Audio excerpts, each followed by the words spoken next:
Greetings and salutations. Welcome to another episode of 365 Days of Gaming. I appreciate you taking time to check out this video. Like, comment, share, subscribe. Greatly appreciated, so thank you in advance.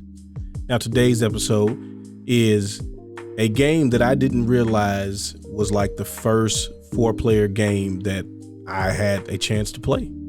And this was for the NES, even though it had an arcade version as well. But this is Super Off-Road. Now, I did not realize also the name of this game was not actually just Super Off-Road. It is Ivan Iron Man Stewart's Super Off-Road. But this is a game that me and my brothers used to play all the time. It was a game that, like, you don't really need to do anything like really difficult. And it always reminded me of these race tracks that we would get back in the day, where it had like the race car had like the metal filaments under it, and it had to align with the track. And if you made it go too fast, it would always shoot off the track. But when you got the track and the cars aligned up perfectly, they were going like a figure 8 or a circle, because we never got any of the booster packs to give us more track pieces.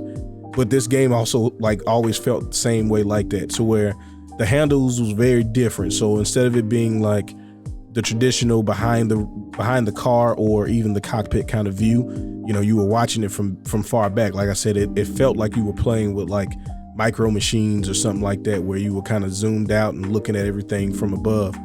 But it was also like a game that didn't really take too much to get used to, but also could require some strategy. You had things where you had to manage the amount of nitrous that you used, because the nitro boost will get you through, but also it could be to your detriment if you spend all your money buying nitro boosts and not upgrading your engine. So like you don't have to like win every race to just keep going in the game. You're just going to keep accruing cash, and you can upgrade all your things. And this was like the first racing game that I noticed investing in your vehicle actually shows up in the game. Increasing your stats, you can see an immediate impact on your vehicle. So if you start to get your acceleration higher, you'll notice when you come off the line, you come off faster, get your top speed up.